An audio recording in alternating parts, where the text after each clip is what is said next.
The Batman Arkham Collection brings some of the best superhero games ever made to the Nintendo Switch. And just like pretty much every other big third-party port to the Switch, it comes with some issues.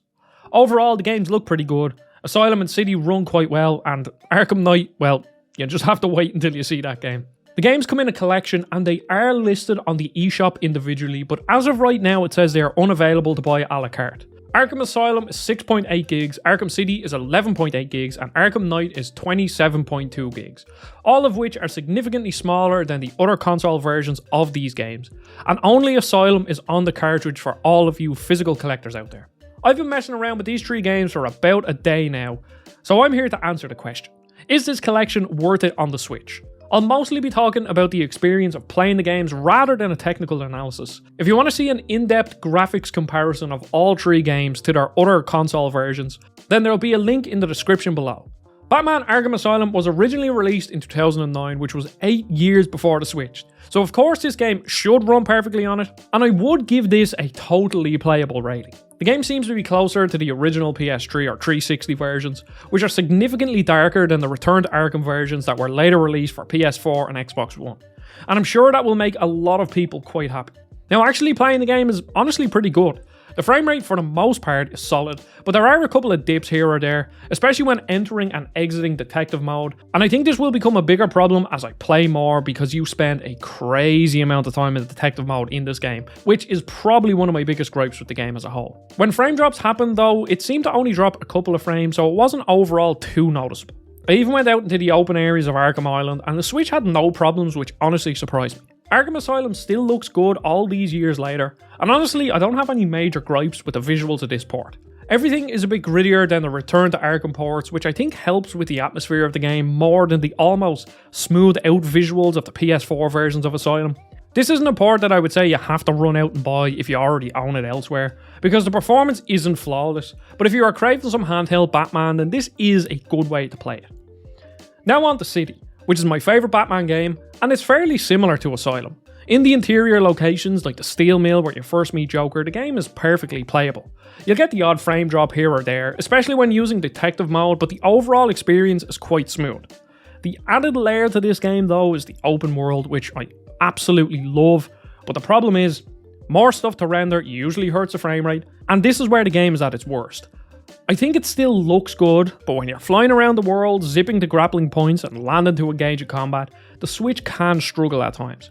I think it's a playable level of frame drops, but it's something to consider if you're sensitive to them.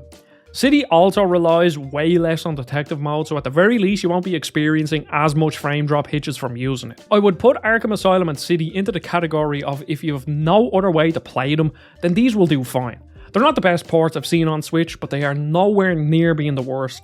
And while I think Asylum has issues nowadays, mostly in its over-reliance on detective mode, and a rather primitive combat system, I think it's still a worthwhile game to play nowadays. City, on the other hand, is a fantastic time, with Batman feeling way better to control, and one thing that I have to commend both of these games on is just how tight they are. There isn't really much wasted time, and they are nice contained experiences. And even though Arkham City is an open world game, it avoids the bloat that was all too common in the 2010s. Arkham Knight was controversial when it came out. The PC port was absolutely terrible, and on consoles it ran okay. But Arkham Knight on the Switch. I don't know what I can say about this game. All I have to do is just cut the gameplay of driving in the Batmobile.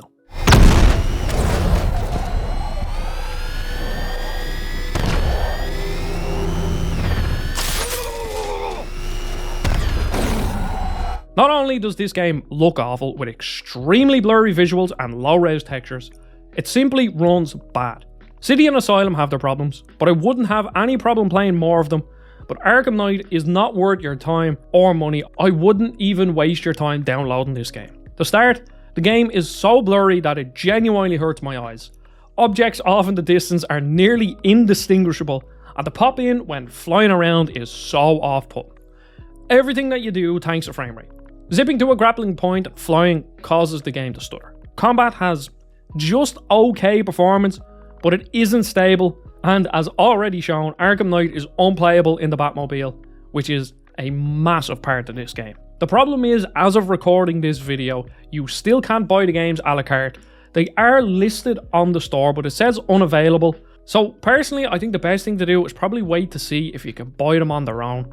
And if you really want to play Asylum and City, but I wouldn't buy the collection because Arkham Knight just simply runs so bad and looks so ugly. So I would love to know what you think about the Arkham collection. Have you picked it up? Have you played it? Are you going to get it or are you going to avoid it? Because it's just such a mixed bag. Asylum and City run pretty okay. They're perfectly playable. And then Arkham Knight is just, as I said, not even worth downloading. So if you want to see a graphics comparison for all three games, then check out that video there. Don't forget to subscribe. Thank you for watching and I'll see you all on the next video.